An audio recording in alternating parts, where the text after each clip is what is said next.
रानी, जो अपने मम्मी और अपने बड़ी बहन के साथ रहती थी, उसके पापा आर्मी में काम करते थे। उनके जीवन में क्या हुआ जो अचानक से सब कुछ हिला कर रख दिया। रानी, जिनका नाम बदला हुआ है, उन्होंने हमें अपने बचपन की कहानी मेल में भेजी है। नमस्ते, आप सुन रहे हैं toss the other side story. रानी अपनी बड़ी बहन और अपनी मम्मी के साथ उत्तराखंड के एक गांव में रहते थे।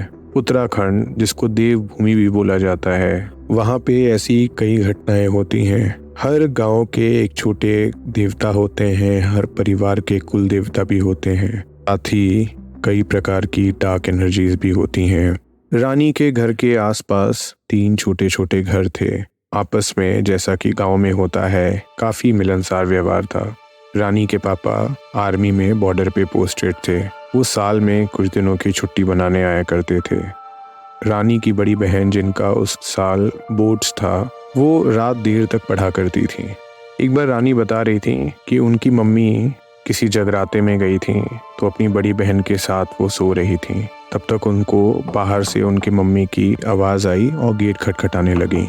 वो और उनकी बड़ी बहन जब अपना गेट खोलने पहुंची तो सामने वाले गेट पे कोई नहीं था। तब तक अचानक से उनके घर के पीछे वाले गेट पे बहुत तेज तेज कोई खटखटाने लगा। वो और उनकी बहन फिर पीछे की तरफ गईं।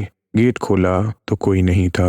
उनको कुछ समझ में आता तब तक उनके घर के बरामदे से उनकी मम्मी की आवाज़ आने लगी। उनकी मम्मी ने बोला, तुम लोगों ने गेट क्यों खोला था? तो उन्होंने बताया, मम्मी, आपके खटखटाने की आवाज़ आई थी।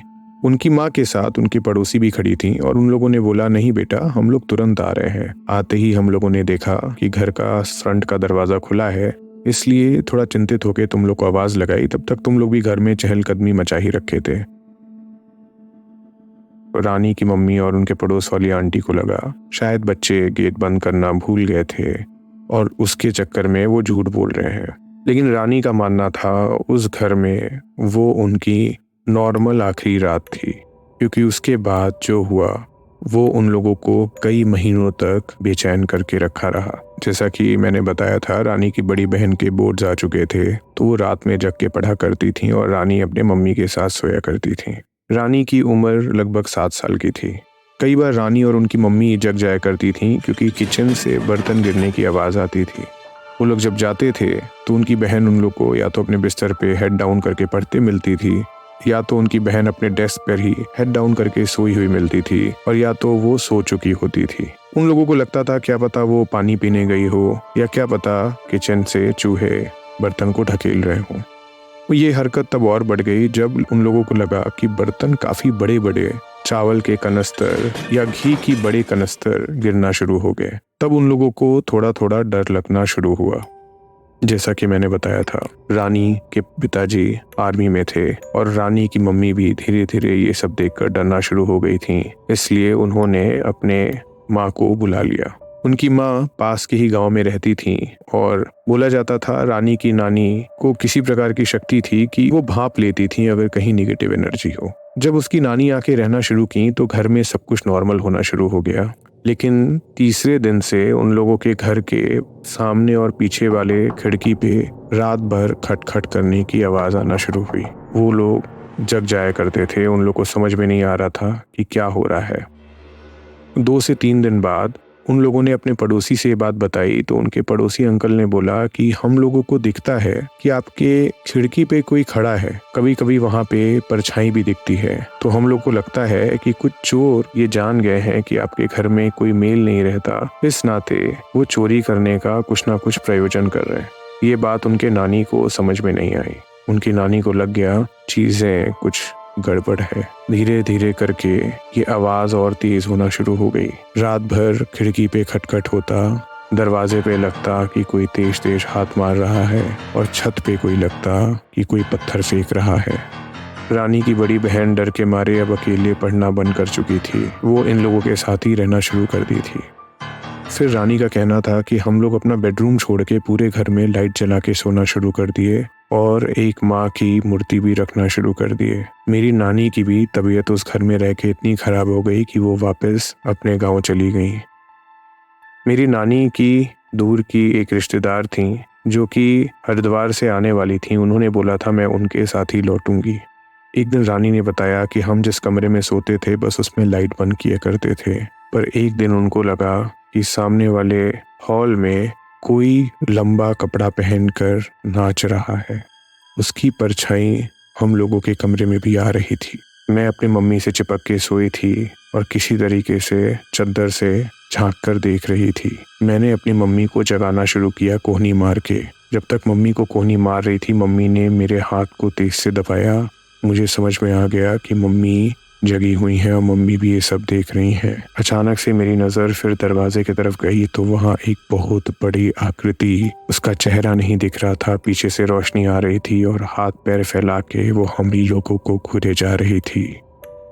उस रात को हम लोगों ने जैसे तैसे हनुमान चालीसा पढ़ते पढ़ते रात गुजारी। लगभग रात के 3:30 बजे तक लग रहा था कि वो हम लोगों को ही देख रही है, लेकिन हमारी नानी ने जाने के पहले बताया था कि रात में कुछ भी हो इस कमरे से मत निकलना। मैंने इस कमरे में मंत्र पढ़ के धागे बांधे हैं जिससे इस कमरे के अंदर कुछ नहीं होगा। तो वो चुड़ैल हम लोगों को दरवाजे पर से ही देख रही थी। वो अंदर आने की कोशिश कर रही थी, आ नहीं पा रही थी।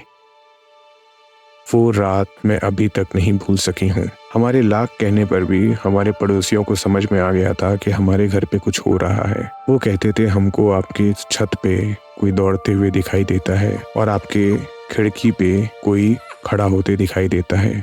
उस जमाने में सबके घर में फ़ोन भी नहीं होता था। गांव की उस रात के बाद अगले दिन सवेरे हम लोगों ने STD PCO से गांव के अपने नानी को फ़ोन किया। उन्होंने जब ये पूरी बातें सुनी तो उन्होंने बोला कि तुम लोग जैसे तैसे भी घर के अंदर मत जाओ, सीधे हम लोगों के पास आ जाओ।